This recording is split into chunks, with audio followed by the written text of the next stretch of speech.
라는 제목의 말씀을 함께 나누고자 합니다. 지도를 잠시 보여주시면 오늘 말씀의 이제 흐름은 그렇습니다. 이스라엘 백성들이 지금 머물고 있는 곳은 길갈이라고 하는 곳입니다.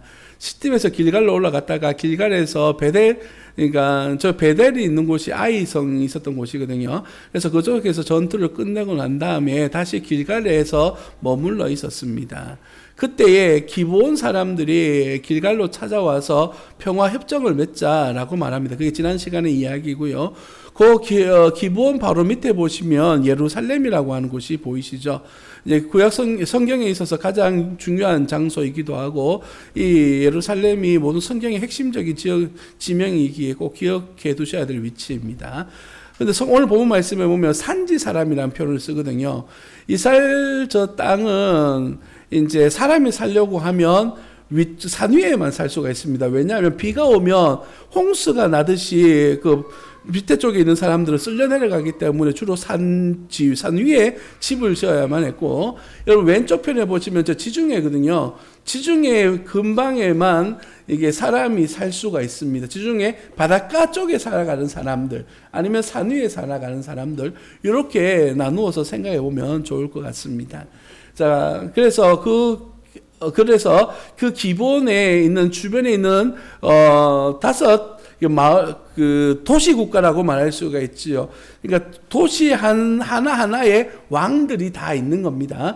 그래서 그 다섯 도시가 힘을 합쳐서 기브온을 공격하는 이야기, 그리고 그 전쟁에서 여호수아의 군대, 하나님의 군대가 전쟁에 참여해서 승리하게 되어졌다라고 하는 것이 바로 오늘 본문 말씀의 내용입니다. 다시 본문으로 돌아가서 오늘 우리가 읽지 않았습니다만은 4절 말씀을 보시면 이렇게 이야기합니다. 내게로 올라와 나를 도우라 라고 말합니다. 이것은 기브온 사람들이 이스라엘 백성들에게 보낸 전갈의 내용입니다. 우리가 9장에서 이미 살펴보았던 것처럼 기브온 사람들이 자기를 분장을 해서 이스라엘 사람들과 화친을 맺었습니다. 화친을 맺었다라고 하는 것은 전쟁의 위협이 있을 때에 무조건 도와줘야 된다라고 하는 그런 협정이 담겨져 있는 것이죠. 그래서 우리가 전쟁의 위협에 빠졌을 때에 동맹군을 형성해서 우리를 돕는 역할을 해야 된다라고 하는 것이 그런 핵심이라고 말할 수가 있습니다. 전쟁이 일어나게 되면 도와야 된다라고 하는 그 이유 하나만으로 오늘 이 전쟁이 시작되어지게 된 겁니다. 여러분, 먼저 짚고 가야 될 것이 있는데, 이스라엘 백성들과 이 기브온 사람들이 조약을 맺을 때에 정상적인 조약이었을까요? 거짓이 섞여 있는 조약이었을까요? 이미 말씀드렸던 것처럼 거짓이 섞여 있었죠. 그래서 어쩌면 잘못된 출발점이기 때문에 파기할 수도 있었을 겁니다. 전쟁이 일어났을 때에 너희들이 잘못한 거 아니냐라고 모른 척해도 될 수도 있었을 것이에요.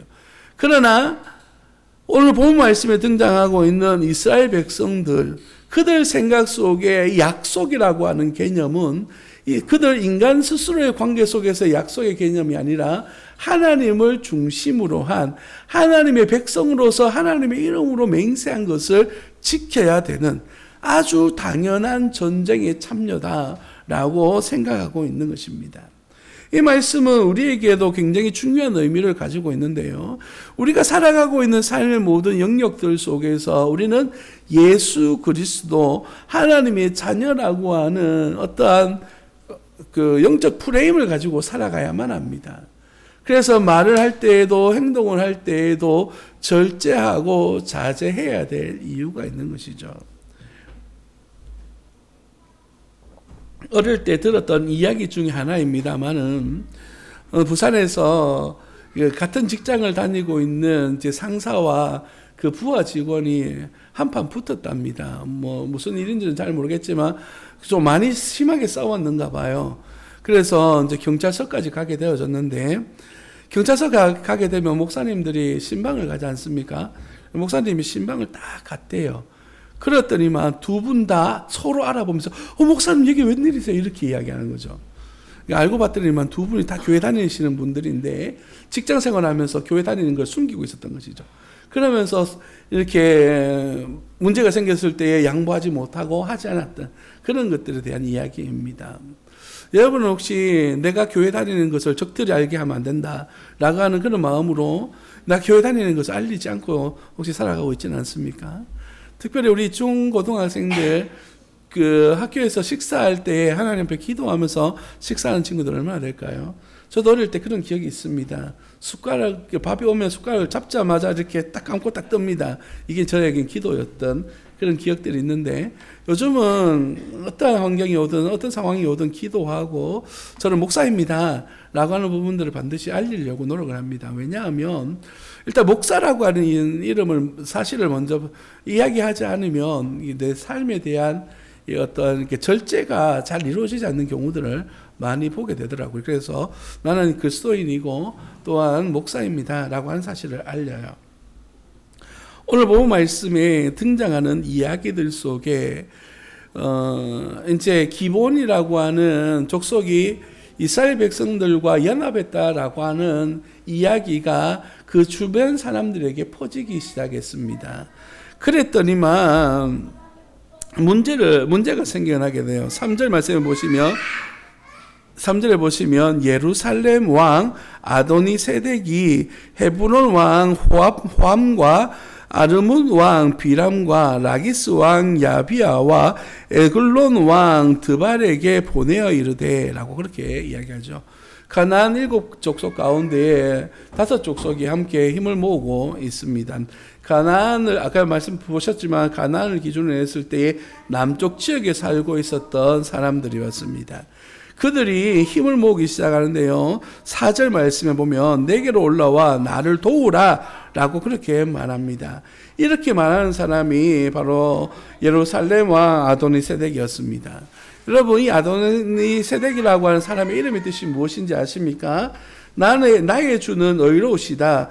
또 나의 하나님은 의이시다 라고 하는 뜻을 가지고 있는 이름입니다. 극히 성경적인 이름이라고 말할 수가 있죠. 그런데도 불구하고 그 사람은 하나님에 대해서, 하나님을 향한 믿음에 대한 그러한 신앙이 전혀 없는 사람이었습니다. 이름만 그런 이름을 가지고 있을 뿐이었지 실제적으로는 더 악하고 악한 왕이었어요. 그래서 그들은 사람들을 모으고 함께 전쟁을 치르자라고 말합니다. 그 이유에 대해서 2절에서 설명하고 있습니다. 크게 두려워하였으니 라고 말해요. 왜 두려워했습니까? 1절에 보시면 두 가지 이유를 이야기하는데요. 요수아가 아이성을 빼앗아서 진멸했다 라고 말합니다. 그러니까 아이성 다음에 지도를 다시 한번 더 띄워주시겠습니까? 자, 네, 이제 지도가 나오기 시작합니다. 여러분 잘 보시면 저기 베델이 아이성이 있는 위치라고 말씀드렸지 않습니까? 베델 바로 밑에가 기브온이고 그 밑에가 바로 예루살렘이에요. 그러니까 전쟁의 흐름상 기브온 사람들과 이스라엘 사람들이 연합을 했다는 것은 이제 예루살렘이 다음 공격 목표라고 하는 것을 아주 공식적으로 이야기하는 것과 같습니다. 그리고 베델 사람들에 대한 평가가 2절에 어떻게 나옵니까? 죄송합니다. 기브온 사람들에 대한 평가가 이렇게 이야기해요. 기브온은 왕도와 같은 큰 성일 뿐만 아니라 아이보다 크고 그 사람들은 다 강함이라 라고 말합니다. 기브온 사람들이 가지고 있는 전력은 굉장히 위협적인 그런 군대를 보유한 그런 이제 마을이었던 것이에요. 이전에 나오는 왕도와 같다라고 하는 것은 왕은 없습니다. 하지만 그만큼 힘과 세력을 구축한 그런 족속이다라고 그렇게 이야기하고 있는 것이죠. 그래서 이 예루살렘 왕 아도니세덱 입장에서는 이 5 지역 왕들의 힘을 합쳐서 저 이스라엘 백성들을 막고 전쟁에서 승리할 수 있겠다라고 하는 나름대로 계획을 세우고 있었는데 갑자기 중요 전력 중에 하나인 기브온이 이스라엘 사람들 편에 붙은 거예요. 그러니까 더 이상 멈추어서 생각해 볼 수가 없게 된 겁니다. 그래서 내게로 올라와 나를 도우라 라고 말하면서 군대를 조직합니다. 5절 하반절에 올라와 기브온에 대진하여 싸우니라 라고 말합니다. 이제 자막을 내려주셔도 됩니다. 전쟁을 치르려고 합니다. 말씀드렸던 것처럼 이스라엘 백성들에 대한 소문, 또한 그리고 이 기브온 사람들과의 연합에 대한 소문을 듣게 되어졌습니다. 그리고 그들의 마음이 두려워서 녹아내리게 된 것이죠. 하나님에 대한 이야기, 하나님의 백성에 대한 이야기는 이렇게 영향력을 가지고 있습니다. 그래서 오늘 본문 말씀에 아도니 세덱은 사람들을 모아서 군대를 조직하고 이스라엘 백성들과 대적하여 싸우려는 계획을 세웁니다. 여러분, 성경에는 이러한 하나님에 대한 이야기와 소문을 들었을 때의 반응이 특별히 두 가지로 나타납니다. 첫 번째는 기본 사람들처럼 우리가 살기 위해서는 이스라엘 백성들과 화친해야 되겠다라고 하는 생각입니다. 다른 말로 표현해 보자면 하나님의 놀라운 은혜와 능력을 경험하게 되면 하나님께로 더 가까이 나아가는 겁니다. 은혜를 경험하게 되면 그 은혜 안에 풍성함을 누리기 위해서 주님께로 나아가는 것이죠. 영적인 경험을 위한 더 간절한 소망으로 주님을 만나기를 원하는 것입니다. 그런가 하면 반대로 하나님의 말씀에 대하여 격렬하게 반응하고 도망갑니다. 그리고 대적하여 싸우려고 합니다. 지난 새벽 말씀 가운데 사도행전 말씀을 살펴보고 있는데 사도 바울을 죽이겠다라고 계획하고 먹지 않는 사람들, 사도 바울을 모함에서 이제 공의 앞에 세우는 이야기들을 살펴보았습니다. 그러면서 나누었던 내용이 어떤 내용이었냐면, 세상 사람들은 다른 종교에 대해서는 참 이렇게 열려져 있는 마음을 가지고 있는데 기독교에 대해서는 굉장히 공격적인 자세를 취한다라고 그렇게 나누었습니다. 기독교가 크게 나쁜 일을 한 적이 있을까요? 세상 사람들로부터 핍박당하고 조롱당하고 공격적인 내용을 받아야 될 이유가 있었을까요? 우리가 예수님을 믿는 것 때문에 사람들로부터 손가락질을 당하고 예수 믿는 것 때문에 이상한 소리를 들어야 되는 거, 우리가 뭔가 크게 잘못해서 그럴까요? 아니에요. 영적인 부분인 것이, 영적인 부분들. 이 세상을 주관하는 악한 마귀와 그들의 백성들은요, 하나님과 하나님의 백성들에 대하여서 이러한 자세를 가지고 있기 때문입니다. 공격적인 자세를. 그래서 베드로 전후서를 통하여서 예수님을 믿는 사람들이 고난당하는 것에 대하여서 이상하게 생각하지 마라 라고 그렇게 말씀하고 있습니다. 본문으로 돌아와서 기본 사람들은 이러한 어려움에 처했을 때에 이 문제를 해결하기 위한 방법을 내세웁니다. 그것이 무엇입니까? 6절에 속히 우리에게 올라와 우리를 구하소서라고 하는 간절한 소망의 구원의 손길을 행하는 겁니다. 누구에게요? 여호수아에게. 다른 말로 표현해 볼까요? 어려움이 닥쳐왔을 때에 하나님 앞에 기도하는 거예요. 하나님의 인도하심을 받는 겁니다. 하나님의 역사하심을 바라보는 것이죠. 성도 여러분, 우리 앞에 놓여져 있는 크고 작은 일들 속에 하나님과 어떤 교제와 동행을 이루고 계십니까? 우리가 하나님과 함께 한다라고 하는 동행, 임마누엘의 삶이라고 하는 것은 굉장히 중요한 의미를 가지고 있습니다. 좋은 일도 마찬가지이고 어려운 일도 마찬가지예요. 우리 앞에 놓여져 있는 모든 일들 속에 하나님께서 우리와 어떻게 일하시고 계시냐를 경험하며 살아가는 것은 놀라운 삶의 변화를 이끌어냅니다. 많은 이들은 하나님을 찾을 때 어떨 때 찾습니까? 힘들고 어려울 때 하나님을 찾아요. 행복하고 기쁠 때는 어떻습니까? 기도하지 않을 때가 많이 있지 않나요? 사랑하시는 성도 여러분, 우리 주님께서는요, 기쁠 때나 슬플 때나 언제나 우리와 함께 교제하며 동행하기를 원하십니다. 그래서 내 생각 속에, 내 마음 속에, 우리 삶의 모든 영역들 속에 하나님의 은혜가 경험되어지기를 원하시는 거예요. 그래서 일상의 은혜라는 말이 나오는 겁니다. 일상의 생활 속에서 누구를 만나든 어떤 일이 일어날 때든 하나님 앞에 감사와 찬양을 올려드리고, 특히 어려운 일이 우리 가운데 다가올 때마다 주님을 의지하여 기도하며 도움을 구할 수 있는 그러한 은혜가 있기를 예수님 이름으로 축복합니다. 8절에 보시면 그때의 여호와께서 여호수아에게 이르시되 그들을 두려워하지 말라. 내가 그들을 네 손에 넘겨주었으니 그들 중에서 한 사람도 너를 당할 자 없으리라 하신지라 라고 말합니다. 하나님께서 이스라엘 백성들과 함께 해주시고 또한 기브온 백성들과 함께 해주심으로 말미암아 그들에 대하여서 하나님이 보호해 주시겠다라고 하는 약속의 말씀을 받습니다. 그리고 어떻게 반응합니까? 9절에 여호수아가 길갈에서 밤새도록 올라가라고 말합니다. 즉각적으로 반응하여 그들 돕기를 행동으로 실천하고 있는 것이죠. 하나님의 은혜가 이런 것과 같습니다. 하나님께서는 필요적절한 방법으로 일하시는데요, 어떨 때는 침묵하시며 기다려야 될 때도 있는가 하면 어떨 때는 즉각적으로 일하시고 반응하실 때도 있습니다. 하나님은 하나님의 때가 있기에 우리의 기준 안에서 이루어지는 것이 아니라서 우리가 하나님이 마치 없는 것처럼 오해할 수도 있습니다. 그러나 하나님은 반드시 일하시는데 하나님의 방식대로, 하나님의 방법대로 일하시는 거예요. 기본 사람들은 어떻게 도움을 요청했을까요? 저희들과 함께 연합하여서 군대를 조직해서 맞서 싸우기를 원했을 수도 있습니다. 어떠한 방법을 취했을지 아무도 알 수 없어요. 그러나 여호수아는 그 밤에 일어나서 소식을 듣자마자 달려가서 전쟁에서 승리를 이끌어냅니다. 이 전쟁에서 승리는 누구의 전쟁이었습니까? 어떻게 승리를 이루어냈습니까? 이 전쟁에서 승리하는 세 가지 방법이 드러나는데, 첫 번째는 여호수아가 기습 공격을 합니다. 오늘 본 말씀 봤던 것처럼. 그래서 전쟁에서 승기를 잡았을 때에 연합군들은 어떻게 하죠? 도망가기 시작합니다. 그런데요, 그 도망하는 이들을 어떻게 추적합니까? 11절에 그들이 이스라엘 앞에서 도망하며 벳호론의 비탈길에서 내려갈 때에 여호와께서 하늘에서 큰 우박 덩이를 아세가에 이르기까지 내리심에 그들이 죽었으니 이스라엘 자손의 칼에 죽은 자보다 우박에 죽은 자가 더 많았더라. 하나님께서 승리를 주시니까 연합군들이 도망하기 시작하는 거예요. 전쟁에서 승리한 거나 마찬가지지 않습니까? 그런데도 하나님은 그냥 가만히 계시잖아요. 우박을 내리셔서 그들의 군대를 파괴하기 시작합니다. 그 전쟁에서 승리가 딱 손에 잡혔을 때 보니까 어두워지기 시작하는 겁니다.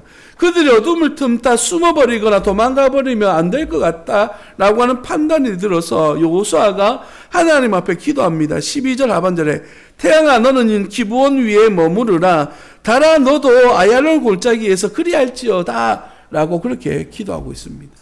하나님은 역사하셔서 태양이 머무르고 달이 머물러 전쟁에서 완전한 승리를 하도록 인도하여 주셨습니다. 이 본문을 묵상하고 준비하면서 가장 고민했던 부분이 바로 이 부분입니다. 과연 내가 이 순간에 이 자리에 있었다면 하나님 앞에 이렇게 기도할 수 있었을까? 태양아 머무르라 라고 기도할 수 있었을까요?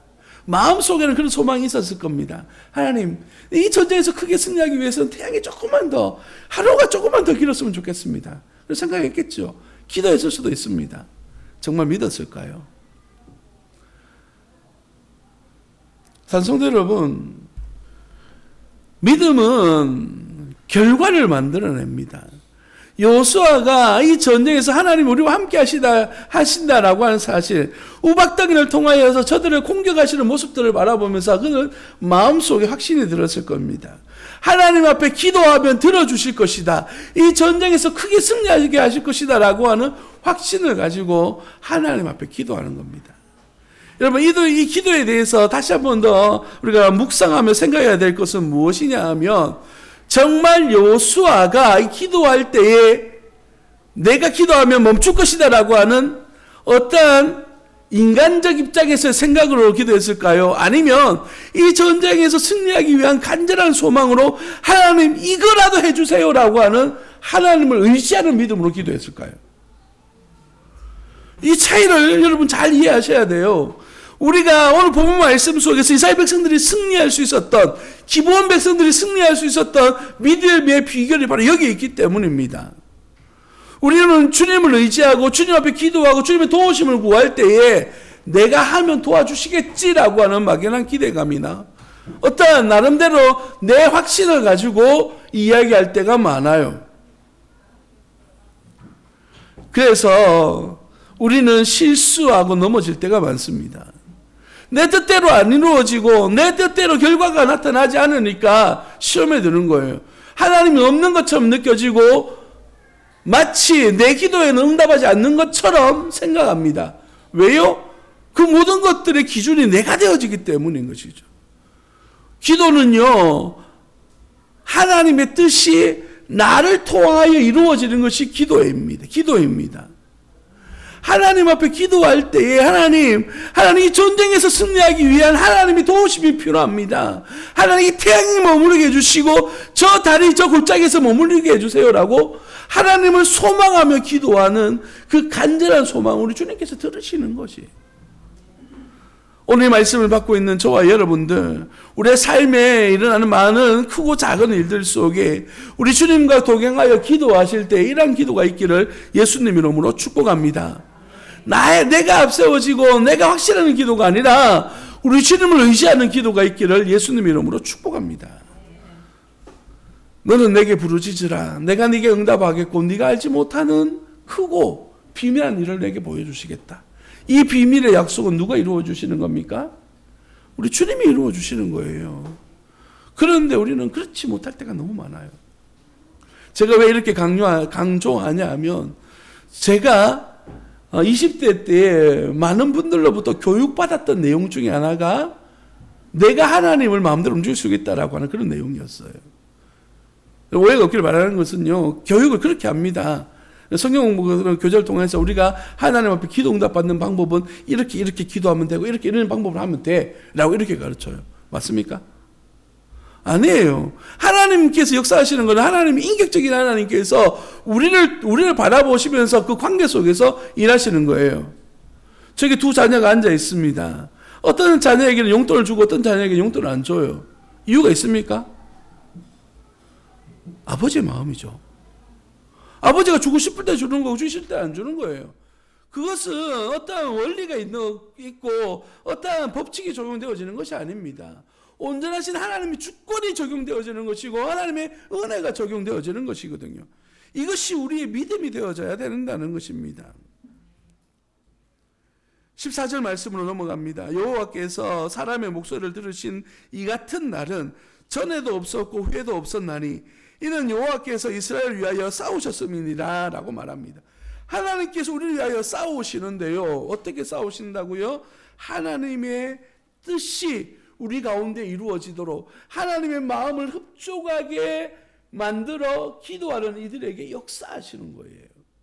여호수아와 그 백성들, 여러분 시작할 때 말씀드렸습니다만 여호수아와 이스라엘 백성들과 이 기브온 사람들의 관계는요, 불의로부터 거짓말로부터 시작된 것이었어요. 그러나 본문 어디에도 그것에 대하여 잘못되어졌다라고 평가하지 않습니다.